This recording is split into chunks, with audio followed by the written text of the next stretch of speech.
Gue percaya di era sekarang ini, semua passion dan semua minat bisa jadi profesi yang ngasilin duit. Gue Dedi Dahlan, passion coach, penulis best-selling buku Lakukan Dengan Hati dan Ini Cara Gue. Gue bakal ngajak lu ketemu mereka yang bakal ngejelasin profesi mereka duitnya dari mana.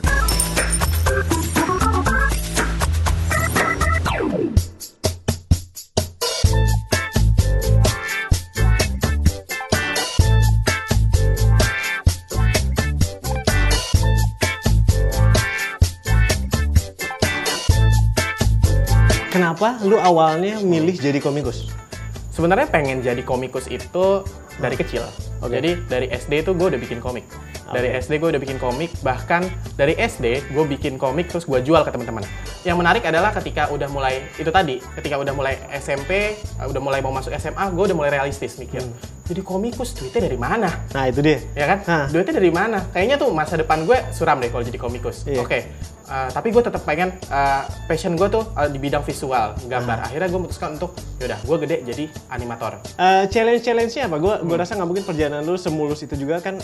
Pasti ada challenge juga. Jadi gitu kan? Apa challenge akhirnya ketika gue masuk kuliah jurusan animasi ya, dan gue nekunin animasi dan kedepannya gue mikir wah gue bakal kerja ntar di studio animasi, gue bakal bikin animasi. Nah, tapi di pertengahan gue lagi kuliah yang menarik adalah gue kembali ngomik. Nah, kembali ngomik buat apa? Cuma buat ngata-ngatain teman-teman.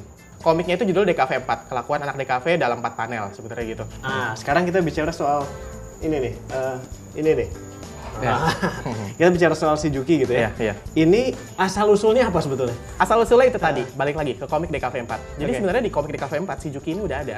Oh, udah dari sana? Udah muncul tanpa nama, tapi selalu muncul. Dan itu sebenarnya jadi media riset saya bahwa ternyata akhirnya banyak yang suka si Juki kan muncul terus. Ini karakter siapa sih namanya? Banyak yang nanya. Kok ini udah kayak gini desainnya udah kayak gini? Desainnya nggak terlalu sefinal inilah, cuman udah mirip-mirip, matanya udah satu kanan satu kiri, giginya udah keluar itu. Mata Omes tuh udah ya? Iya, udah kayak gitulah pokoknya. Dan karena banyak yang suka, saya ngelihat berarti sebenarnya ada potensi untuk karakter ini. Jadi ketika komik DKV 4 rame di sosial media, di internet, saya akhirnya mulai coba terbitin komik DKV 4 ini. Saya cari penerbit, saya tembak berbagai penerbit, semuanya suka. Padahal gambar jelek banget. Ternyata kenapa mereka suka? Karena mereka tahu udah ada pembacanya. Bagaimanapun penerbit adalah sebuah bisnis. Ketika mereka tahu komik ini ada yang baca, ada yang suka, mereka pasti mau. Akhirnya saya pilih penerbit bukunya waktu itu, dan saya nerbitin komik yang judulnya Ngampus, Buka-bukaan Aib Mahasiswa, yang isinya nggak cuma tentang anak DKV. Akhirnya saya harus riset lagi tentang anak komunikasi, tentang anak IT kayak gimana, mahasiswa tuh kayak gimana, akhirnya general topiknya supaya bisa dibaca oleh semua mahasiswa. Itu debut awal saya 2011 itu komik Ngampus judulnya. Masalahnya kebanyakan komikus yang gue tahu begitu mulai, nunggu duitnya lama gitu tuh. Akhirnya beberapa apatis terus kembali ngamen kerjaan yang apapun yang mereka bisa dapat gitu kan. Berapa lama sebetulnya lu dari bikin karakter Juki sampai bisa ngasilin duit gitu? Gue pun dulu gitu. Gue dulu sebelum bikin karakter Juki gue freelance. Sambil kuliah sambil freelance, sambil istilahnya dulu udah biayain kuliah dari freelance itu. Jadi memang akhirnya saya bikin si Juki ini saya populerkan di sosial media. Jadi konten si Juki ini saya bagikan gratis istilahnya. Selalu ada di sosial media, selalu rutin di-update sosial media. Yang penting banyak pembaca dulu. Jadi strateginya gitu. Kita ngumpulin banyak pembaca dulu di sosial media, kita kasih feed mereka konten gratis. Suatu saat kita bikin produk premiumnya yang nggak ada di sosial media. Mereka pasti beli. Sekarang kita ngobrolin soal sumber duit lah. Kan duitnya dari mana kan? Kita ngomongin duitnya dari mana. Secara umum dulu, jadi komikus itu duitnya dari mana sebetulnya? Jadi komikus duitnya dari mana? Akhirnya balik lagi ke ngomongin apakah komikus services atau komikus yang berkarya atas karyanya sendiri. Kalau dari services jelas itu komiknya dari by order. Jadi syukur-syukur bulan ini ada order ya nggak sih? Gitu kan. Syukur-syukur ada ya gitulah kalau komikus yang by order. Ada juga komikus yang memang ngerjain IP-nya sendiri dan yang IP intellectual property ya. Konten yang dia bikin sendiri ya. Jadi memang sumber duitnya itu kalau misalnya komik ini langsung diterbitkan yaitu tadi dari royalti, dari penjualan.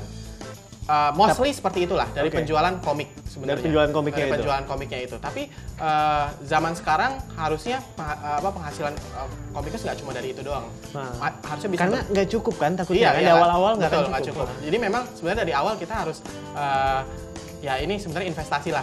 Kalau kayak saya adalah saya bikin si Juki ini rame di sosial media dulu. Itu yang seperti tadi saya bilang kan. Nah, saya bikin si Juki ini sebagai media sebenarnya, sebuah media. Oke. Ketika punya gimana? banyak penggemar, ini kan jadi kayak media kan. Oh. Jadi banyak yang mau iklan, gitu loh. Jadi pertama tadi buku ya. Pertama dari Terus penjualan buku, royalti. kemudian bisa kalau service dia order, Ya, dari by order, kemudian bisa ini bisa iklan. juga dari iklan sebenarnya. Iklan, Ketika oke. kita udah punya banyak pembaca, ketika konten kita gratis, jadi kayak TV. TV kan kita nonton iya, gratis iya, kan, iya. ya kan? Tapi kita juga nonton iklan kan akhirnya kan. Iya.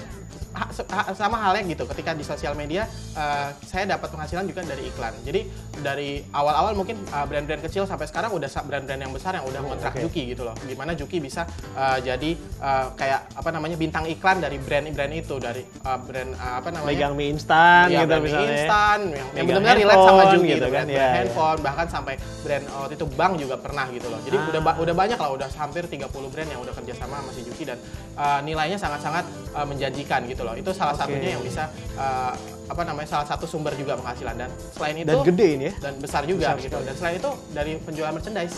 Pada Nah, akhirnya kita nggak bisa merchandise ya. cuma jual Terus buku merchandise. doang gitu. Kita juga harus jual pernak-perniknya, entah itu kaosnya, entah itu ini saya bikin Gue action figure nunggu juga. nanti ini gue pulang pakai kaos ini gitu. Oke Ya, oke. ya. Jadi itu tadi merchandising, iklan, dari penjualan Ini. buku, itu istilahnya ketika kita udah bikin konten ini sebenarnya harusnya ini bisa istilah di licensing gitu loh. Oke. Kayak kalau kita lihat di industri Jepang, Doraemon dulunya awalnya juga komik, Iya. tapi sekarang Apapun. apapun Apapun. berdoraemon gitu loh. Tempat makan Doraemon, pensil gambar Doraemon, semua Doraemon, dan itu ntar ngalir royaltinya ke Komikus. Dan sebenarnya itu yang mau coba saya bangun ekosistem industrinya, nggak cuma industri komik tapi industri Intellectual property-nya property-nya kita bangun. yang mau Oke. saya bangun, mau saya coba bangun. Mungkin nanti setelah itu si Komikus juga bisa dapat royalti dari ketika dibuat film animasinya juga gitu Ya, loh. oke. Atau dibuat gamenya, dibuat Mungkin nggak jadi film orang malah. Ya mungkin saja, itu sangat-sangat memungkinkan. Cari orang yang matanya kiri kanan. Kalau Juki nggak, kalau Juki, Oh, Juki nggak? pernah diajak sama produser film untuk jadiin live action, saya nggak mau. Oke. Karena ya Juki harus seperti ini. Wujudnya harus gitu, Wujudnya harus gitu. kayak kartun aja, memang kartun, nggak bisa dijadiin live action gitu. Iya, iya. Jadi, buat kamu yang mau jadi komikus atau adalah seorang komikus baru, komikus punya banyak sumber duit. Di antaranya adalah buku, project, website, dan iklan. Di era sekarang, komikus harus pintar-pintar mengembangkan hak kekayaan intelektualnya menjadi sumber income. So, komikus, duitnya dari mana? Dari situlah duitnya.